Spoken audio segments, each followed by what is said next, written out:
तोता और रानू चिड़िया सुबह से बैठे हुए थे। तोते भैया अब चलें, ये किसान तो घर जाएगा नहीं और ना ही हम किसान की मकई खा सकते हैं। रानू चिड़िया, लेकिन वो कालू कौवा कैसे हर रोज किसान की मकई ले जाता है? वो कल भी मेरे सामने किसान की मकई खा रहा था। मैंने पूछा तो कहने लगा ये किसान के खेत से लाया हूँ।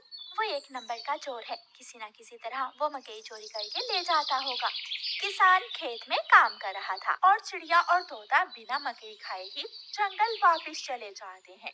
हाँ भी तोते और चिड़िया, बताओ क्या आज तुमने किसान के खेत से मकई खाई है? ना ना, हम तो सुबह से दोपहर तक पेड़ पर बैठे रहे, लेकिन वो किसान है कि घर गया ही नहीं और हम थक हार कर बिना मकई खाए ही जंगल लौट आए। मैं तो जा रहा हूँ, पेट भर मकई खाऊंगा भी और अपने साथ भी लेकर आऊंगा। कालू कौवा इंसानों की बस्ती की तरफ जाता है। कालू कौवा किसान के खेत में जाकर किसान से कहता है, किसान किसान, तुम्हें तुम्हारी पत्नी घर बुला रही है, तुम्हारे घर में मेहमान आए हैं। अच्छा, तो मैं जल्दी से घर जाता हूँ। कौवे शुक्रिया जो तुमने मुझे बता दिया। किसान अपने घर चला जाता है और कौवा मजे मजे से किसान के खेत से मकई खाने लगता है।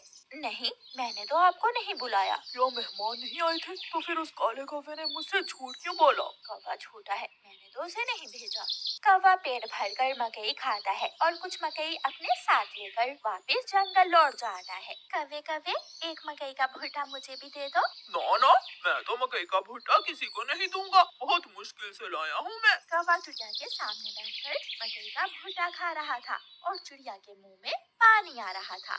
दूसरे दिन कौवा फिर से किसान के खेत में जाता है और किसान से कहता है, किसान किसान, मैं अभी अभी तुम्हारे घर से आया हूँ, तुम्हारे बेटे को तेज बुखार है, जल्दी से घर जाओ। कौवे की बात सुनकर किसान घबरा जाता है और कुछ सोचे बिना अपने घर भाग जाता है और कौवा मजे से मकई खाने लगता है। कहाँ है मेरा मुन्ना? मुन्ना तो बाहर खेलने गया हुआ है। क्या मेरा मुन्ना ठीक है? हाँ हाँ, मुन्ना तो बिल्कुल ठीक है। तो फिर इसका मतलब आज फिर उस शरारती कौवे ने मुझसे शरारत की है। उसने मुझसे कहा कि मेरे मुन्ने को बुखार है, मैं जल्दी घर जाऊं। वो कौवा जरूर आपको घर भेजकर खेत से फसल खाता होगा। मैं कल देखूंगा वो कौवा कैसे मुझे उल्लू बनाकर मेरे। सुनकर किसान घबरा जाता है और कुछ सोचे बिना अपने घर भाग जाता है और कौवा मजे से मकई खाने लगता है। कहाँ है मेरा मुन्ना? मुन्ना तो बाहर खेलने गया हुआ है। क्या मेरा मुन्ना ठीक है? हाँ हाँ, मुन्ना तो बिल्कुल ठीक है। तो फिर इसका मतलब आज फिर उस शरारती कौवे ने मुझसे शरारत की है। उसने मुझसे कहा कि मेरे मुन्ने को बुखार है, मैं जल्दी घर जाऊं। वो कौवा जरूर आपको घर भेजकर खेत से फसल खाता होगा। मैं कल देखूंगा वो कौवा कैसे मुझे उल्लू बनाकर मेरे खेत से मेरी फसल खाता है। कौवा जंगल जाकर बहुत खुश था। वो जो मकई अपने साथ लाया था वो तोते और कबूतर के सामने बैठकर खाता है। वाह वाह, मजा ही आ गया, ये मकई तो बहुत स्वादिष्ट है। यार कौवे, थोड़ी सी मकई मुझे भी दे दो। हाँ ठीक है, अगर तुम मेरे घर का काम कर दो तो मैं तुम्हें भी मकई दे सकता हूँ। मैं भी करूँगा, मैं भी कभी आपके घर का सारा काम करूँगा, मुझे भी मकई दे देना। ठीक है, तो फिर जल्दी से मेरे साथ आ जाओ।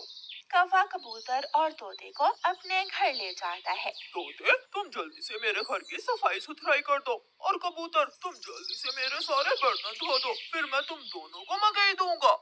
फिर कबूतर अपने काम में लग जाता है और तोता कौवे के घर की सफाई सुथराई करने लगता है।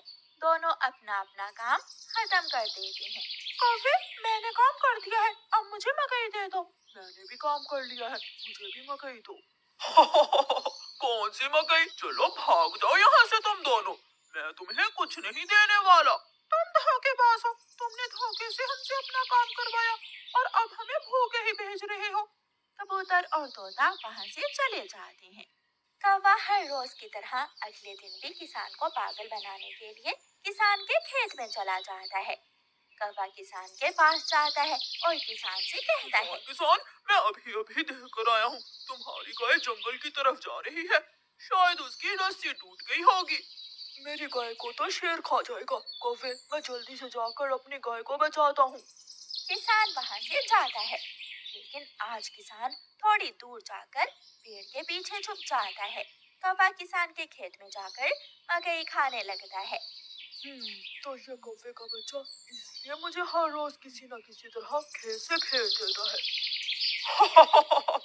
जब तक मेरे पास बड़ा दिमाग है, मुझे किसान की फसल खाने से कोई नहीं रोक सकता। किसान के पास बंदूक थी। किसान बंदूक चलाता है और गोली सीधी जाकर कौवे की टांग पर लगती है। कौवा बहुत मुश्किल से वहां से भागता है और किसी न किसी तरह अपने जंगल वापस पहुंच जाता है। वो अपने घर के बाहर आकर गिर जाता है। हाय, मर गया, मर गया।